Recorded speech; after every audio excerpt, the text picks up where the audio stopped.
Hi everyone, welcome to CEDH Northwest. My name is Atlas Coolish, and I'm a longtime CEDH player. I've been playing the game for probably close to, and the format for probably close to 10 years now.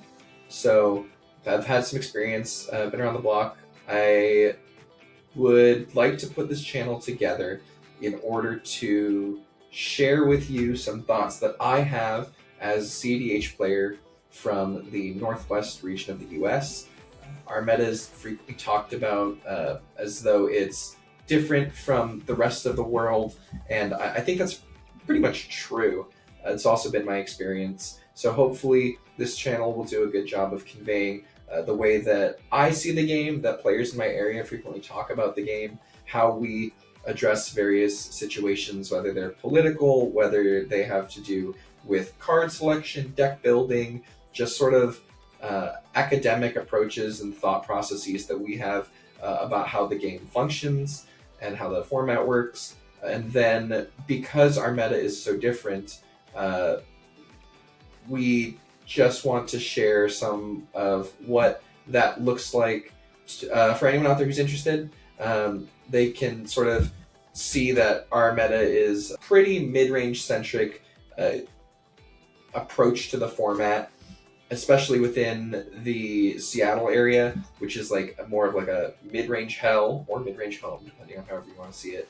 Then there's the Oregon area, which tends to play a little bit faster, but there's lots of cradle combo down there. They brew all sorts of spice all throughout our region, but Oregon also has a lot of unique builds, things that come from there that we don't see in other areas, and they sort of like spread out and get adopted across either our region or even sometimes, hopefully, they might spread further to other players as well. But we have players who play things like Ashling, Phenomenon, all sorts of interesting approaches to deck building down there as well. But like I said, faster in general. There's like a lot of Rogsai, a lot of Farm, a lot of Rock Thrax.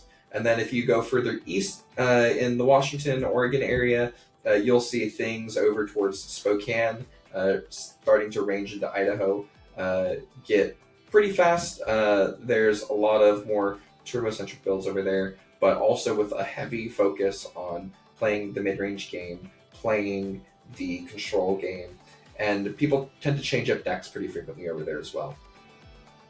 There's a big group of players across our region who, of course, pursue more meta strategies, things like Kinnan, Farm, Rugrak X. Those decks definitely exist, and they can exist in force. But on the whole, Northwest players tend to prefer our engines. We are very content to sit behind a Rhystic Study or a Smothering Tithe or whatever have you type of engine that we've put together, and we want to play our game as correctly as possible, I guess. I don't know. We don't like making plays that result in us getting blown out. It just tends to be a theme across the region. So people tend to play a lot safer than in other areas that I've seen. They play a lot more conservatively. Players, if there's like a Tali or a Ral or something at the pod, players will mulligan for the piece of interaction that exists within a playable hand, certainly, but something that is going to shut down that deck, the fastest deck at the table, in order to buy themselves turn equity. And so we can see that there's a lot more inclusion of onboard interaction pieces, things like Draneth Magistrate, Opposition Agent is everywhere, basically considered a staple card for black decks in our region. Certainly there are decks that exclude it for whatever the cause, but basically if you're playing a mid-range shell and you're on a black color identity, then Op is most likely included in the list. Same with Bowmasters.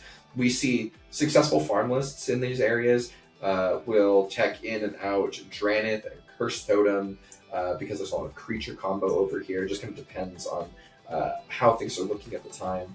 But we see lists like Magna pop up.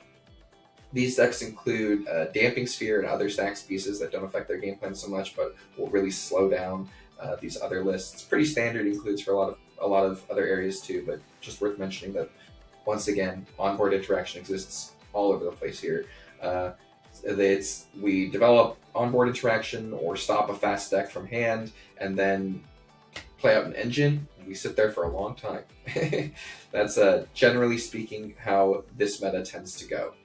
And so with that, decks like Ral, Atali, Rogsai can tend to struggle because when the majority of your metagame is composed by these mid-range lists, and players are playing responsibly, not exclusively mulliganing for turn 2 Ristic Study, but maybe they'll see like an Esper Sentinel or a Lotho or something, and they'll keep that along with a Force of Will, because it has Force of Will and like something to kind of do, and then they have like a Timna in their command zone or a Thrasios or whatever.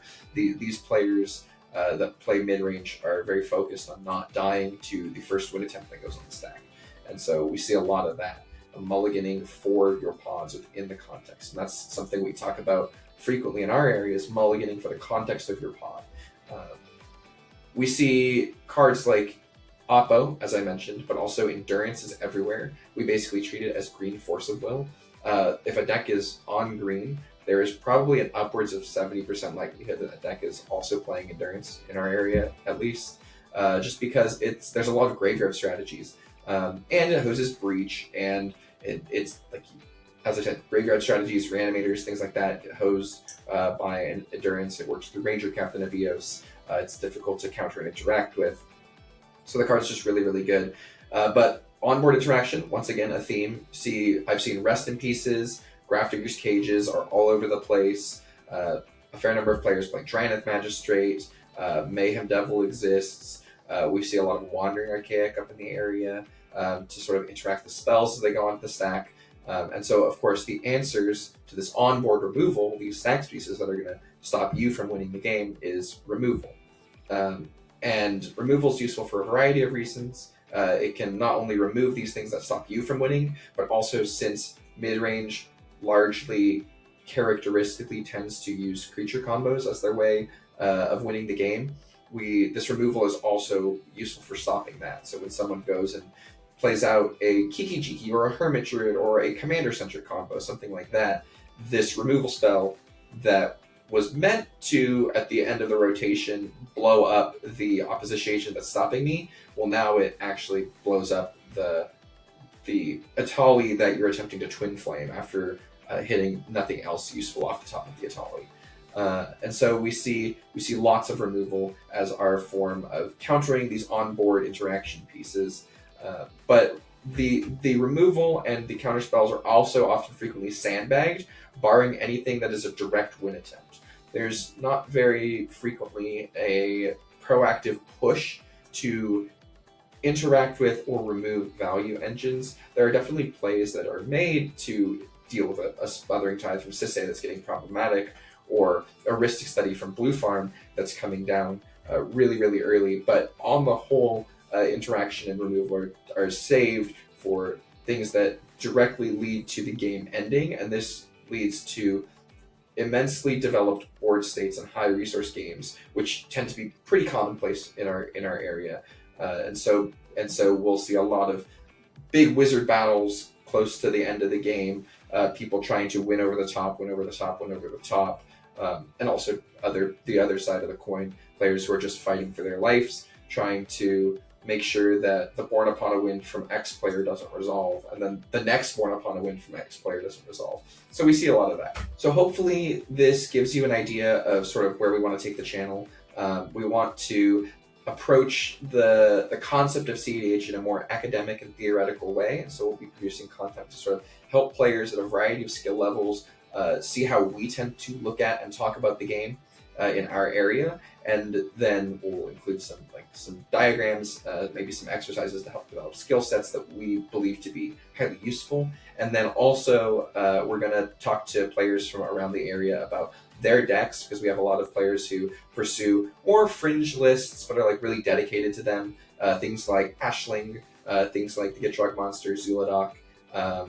And so these players are really dedicated and frequently see success on their lists. And I think that's probably typically pretty characteristic of a healthy meta, but also the metagame in our area being more mid-range allows a lot of decks to succeed based upon pilot skill. And so we'll talk to people about their lists, about what they've done to develop their lists for the meta, why they're successful, why they struggle, and the various pieces they're in. So hopefully you find this channel useful and that you get something out of it.